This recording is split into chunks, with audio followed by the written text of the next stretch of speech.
Speaking of the future, let's talk about the future for a show that we've all great. You've not watched the entire season, but you've played the games. Like, you know how the game ends. Yeah, that's okay. I mean, to be fair, I think it's close enough. You're not going to spoil anything for me. Right. I've just been kind of soaking it in. Yeah. Right. We got some news today. And so to start out with, I don't believe we will going into spoilers. I will try to make it clear if we start spoiling things, because we do have some folks out there who have It's not all played about the the happy second ending. game. But what I'm going to pull from first is a story from GameSpot by way of GQ. If you're interested in the show, if you've been loving the show, if you love the games, there's a great interview right now on GQ with Craig Mazin and Neil Druckmann. GameSpot has pulled some nuggets from that I want to talk about. So this is Eddie McCuchet at GameSpot by way of GQ. Writer Craig Mazin and Neil Druckmann have teased the upcoming second season of the hit HBO series The Last of Us. In an interview with GQ, Mazin said the hope is the same for the first season, and that is to make the best show possible, even if some people don't like it. Mazin and Druckmann also strongly teased that there will be a third season of the series. It's understood that The Last of Us Season 2 will cover at least some of the events of the second video game, but when asked if Season 2 will span the entire course of the sequel, Mazin said no way. Druckmann, for his part, said it's more than one season, but Mazin wouldn't confirm if it'll be 2 or 3 seasons long. However, we won't say how many seasons it's going to be, Mazin said. He previously talked about how the aim for The Last of Us is to not overstay its welcome. Quote, there are going to be some things that are going to be different, and there are going to be some things that are going to be identical to the game, Mazin said. There are things that are going to be added and enriched. There are some things that are going to be flipped. Our goal remains exactly what it was for the first season, which is to deliver a show that makes fans happy. We've got an incredible returning cast. It's a daunting task, but Jesus, so was the first season. You can't make everyone happy, but we've made a lot of people happy, and that's our intention to do it again. And then they go on to talk about they don't care if people are pissed at the actual story. They just want them to have an opinion on it one way or the other. But as I said, go read the interview. But my question to you both, and again, we're going to try to keep it as spoiler free at the beginning, but at some point we're going to have to rip the Band-Aid off. There is a huge component to season or to part 2 of the game around time. And they've already said, which I think is a great thing, that season 2 or part 2 again, rather, will not be one season. It will be more than one season. So my question is, how close do we think that they are going to stay to the time thing? Because there is at least 3 times more story from a writing perspective. If you were to probably compare scripts, it's probably like 10,000 more pages than the first game, because there's just a 10-hour game became a 30-hour game. Yeah. So there's just a lot more there. It's just a much bigger story to be told. Setting that aside, there's a huge time component. So I'm all of that to say, I'm curious what we think we're going to see. Do we think they'll go a chronological route? Do we think they'll just stick to it as best as they can and just split it where it makes sense? Cayman, let's start with you. Where's your head at for season 2 of The Last of Us? I feel like it's difficult to really talk about this without spoilers, so I'm going to do my best here. Okay. So I feel like the way that for it to work, like you could do it non-chronologically and do it 2 seasons. Like, it's possible. There's so much here. It is possible that you could do it. My biggest thing is like some of the bigger story beats are things that, like, I'm just not sure if that works in the way that a TV show works. Like, if we're having some of the biggest story beats in part 2 work because it's a video game. But when you have like real life actors on screen, that is very, very, very difficult to do when you're selling it based on the actors, right? For sure. Which is, I mean, in a video game, sure, you're selling it on like, oh, there's Joel, oh, there's Ellie, oh, there's, Nate and Uncharted, oh, there's Kratos and God of War, there's Master Chef, we got this. We know. I mean, well, I'm making a crack at that because that show sucked. But like, so the thing is like but when you have real life characters, real life actors embodying these roles, a lot of this, to me, you're selling a lot of this based on the people who are starring in it. And for the way that the story is structured in the game compared to a TV show, I really feel like if you're going to do it justice, you need to have the emphasis for the third season being based on the way that you end season 2. And so I feel like there's one distinct moment in The Last of Us Part 2 that like I Rip it don't off. Let's just Okay. go into spoiler territory. Joel dies, guys. I don't know if you know that. Joel dies. And he dies within What? the first, like 2 hours of the game. And the game's like almost 30 hours long. So with that being said, I like can't believe you said that. I don't think this works. I'm sorry. I don't see this working as a TV show. People are coming back because they love Pedro. But the draw for them to come back for season 3 won't be because they're like, oh, I'm here because I want to see what happens to Abby. I want to see what Ellie does. What brings them back for season 3 is like, Ellie is killing Abby. Ellie is hunting this bitch down and ending her life. I'm coming back for season 3 to get my own revenge. We haven't had enough time with Joel on screen, for me at least, for me to think as a viewer, right? Not as someone who's not played the game, but someone who is just experiencing it from the lens of like, I'm watching this real life and for the first time ever, right? You killed Joel at the end of season 2. I don't know how you make it work. I don't even give a shit at this point. They did an amazing job with season 1. I know they can make this work.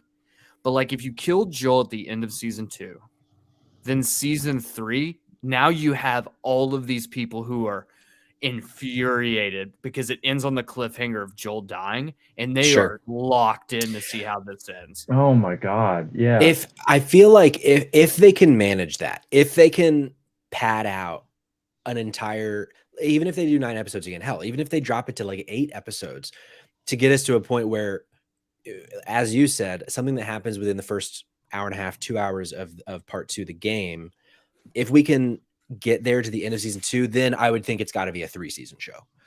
And I don't think they're going to go the route of splitting the game in, well, it's not even in half, but it's like it's in thirds, but the first third and the second third are like a lot bigger than the last third. Because I don't think that works for television. I don't think you can have a whole season from Ellie's perspective and then a whole season from Abby's perspective and then like wrap it up at the end. I just don't think that works. But I do. I feel like if you do it at the end of episode 1, as we, if you follow the show on Twitter, they announced that the viewership episode by episode, the finale had its most viewers at like release of like 8.7 million or something like that. It was something in the 8s, but it was the highest number so far other than episode 5, but that they didn't count that because that was like a 3-day weekend thing. And so if you rip that Band-Aid off at the end of episode 1 or even at the end of episode 2, I think that 8 million drops pretty considerably. Yeah. Gray, what do you think? I think it's something that they can sort of play around with as long as they don't sort of lose the general tone and understanding of the basic story, which is pretty basic when you think about it from beginning to end, right? Sure. I mean, these major things happen, but there aren't even that many. Versus where you look at like the Star Wars, the trilogy sequels or whatever, where Luke becomes Morrissey on a rainy Sunday day. Like it's not the same. I just finished the episode with Nick Offerman playing Bill, which obviously that was not in any part in the game at all whatsoever. Right. That character didn't exist. The episode was almost entirely dedicated to him and his partner. And I'm trying not to cry right now just thinking about it. Yeah. It was powerful. It was storytelling that fit within the world without trying to change everything. You were mentioning how long it takes. If it's 12 hours, it's a good experience in VR, like we were just talking about with the Horizon game. This is 10 hours roughly for one season. If you're playing a video game, it's because you're repeating things and you're dying a lot and things like that. So it doesn't need to be the same length. To fill an entire episode with something that didn't exist sounds like it shouldn't work. It didn't just work. I think it made it better. Yeah. When they're this good at storytelling, I think it's okay to kind of lean into the concept of maybe they'll just surprise us rather than hopefully they don't screw it up, right? That's kind of where I'm at. To be like perfectly honest, this series, I mean, think about it. The Last of Us was not just a video game, but a video game on one system that not everybody played, that wasn't for everybody. It was always a mature title, that sort of thing.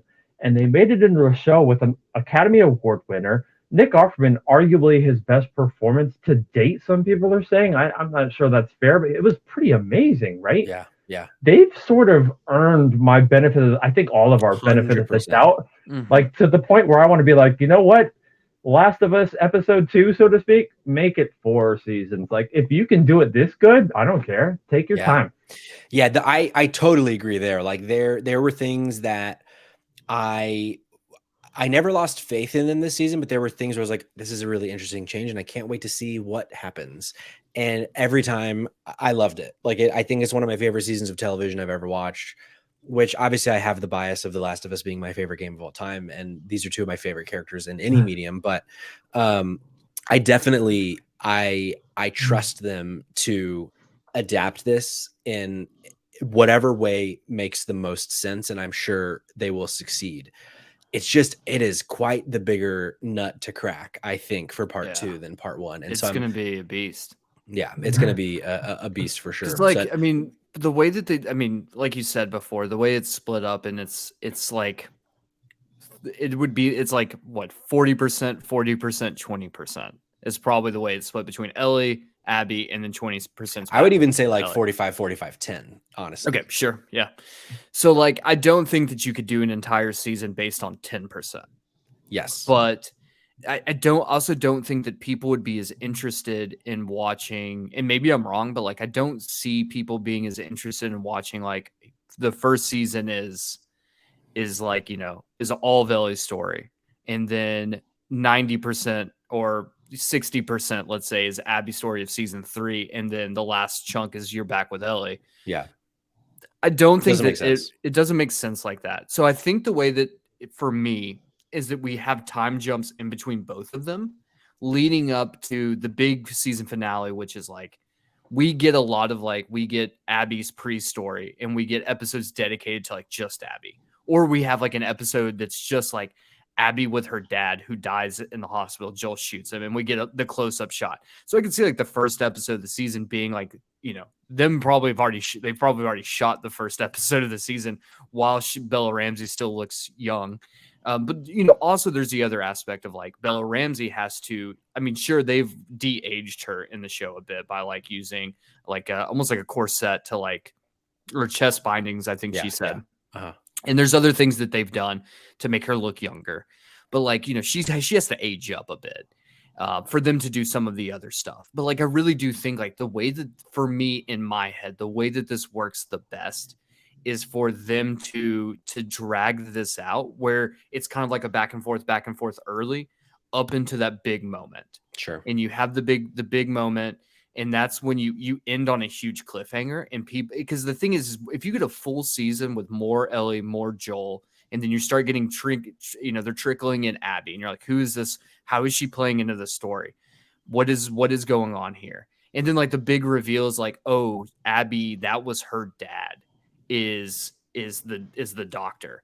Yeah. And then you have the big reveal at the end of that season. And then so let's say you do 8 episodes for season 2, and then you do 10 episodes for season 3. And then Joel comes back in because they did it in the game where like Joel plays, like there's moments where she sees Joel, where he'll like come and talk to her and stuff like that. Like you can still bring him back in. That emotional gut punch in the game can still come through in television.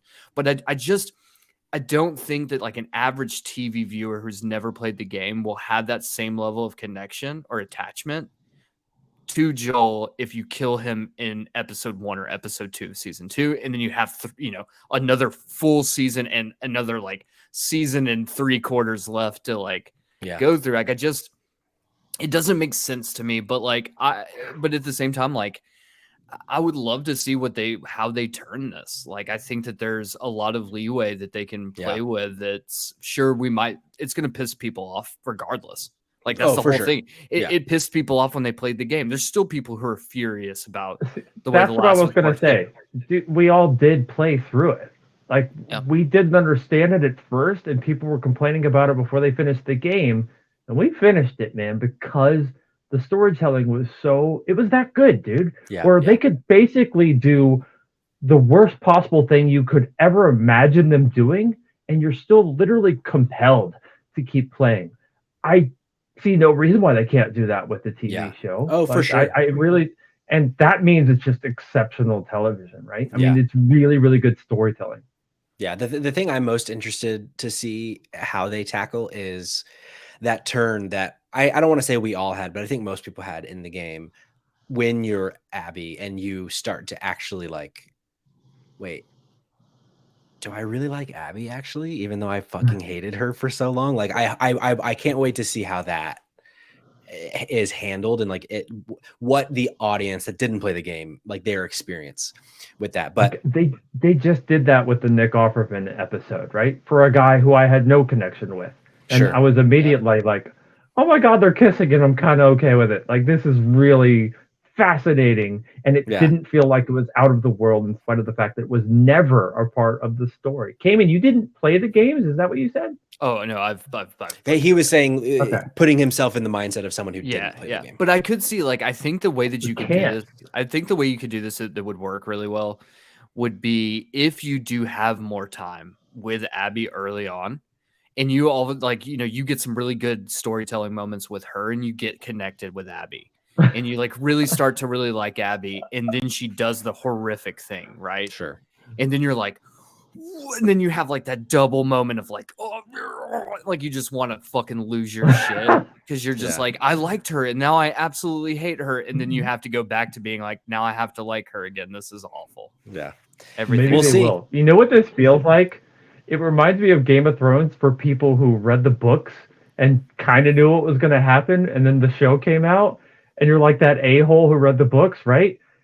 Now we're the a-holes who played the video game, right? No, you're not alone. But I read them, and I still was blown away by the wedding and the red wedding. Like, there were moments, and they changed so much. To be fair, if they change as much in The Last of Us from the game that they did for the show with Game of Thrones from the books, that's too much. And I don't think they're going to do that. There's no reason to expect it. But I agree.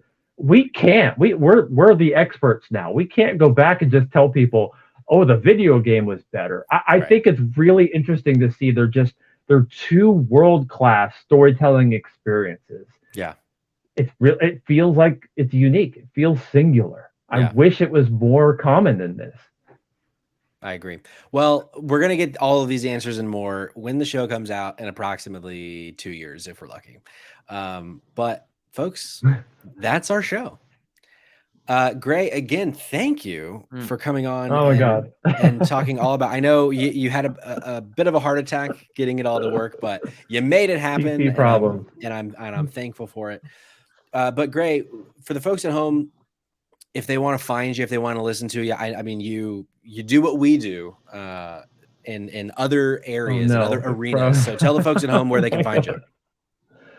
You can find me pretty much everywhere it's at Color of Gray. That's Grey. It's Color of Gray Studio on Instagram. We're just starting a new video series and podcast, but it's pretty much based in Greenville, South Carolina, for Greenville, South Carolina. And I came here to do this and have run into all these problems, and then to see Cayman's face from filming our first episode. So I don't even know where to tell you to expect it, but it's called The Gray and Jay Show. That's Grey. You will be able to find it everywhere you can get everything else. But more importantly, thank you to Spotlight Games, to Save Trash Cinema. I love you guys. I love listening to what you do. I love being here. I appreciate your patience. I hate that I screwed this up. I've been thinking about VR way too much more than I normally do the past week because of this show. So thank you. Hey, thank you for coming. Cayman, where can the folks find you, good sir? You can find me on Twitter at the Dumpster Boy. And you can find Save Trash Cinema at Save Trash Cinema on all socials. We drop new episodes every Tuesday. Fantastic. And as I said at the top of the show, you can find Spotlight Games on Twitter at SpotGamesPod, or on Instagram and TikTok at Spotlight Games Pod. And if you're already here in the Twitch chat, you know where you can find us on Twitch, and that is twitch.tv/Spotlight Games Pod. Every episode, every Tuesday at 8 p.m. Eastern, roughly. And it'll hit your podcast services and your YouTube feed every Thursday at 8 a.m. So until next time, thank you for playing. We'll talk to you later.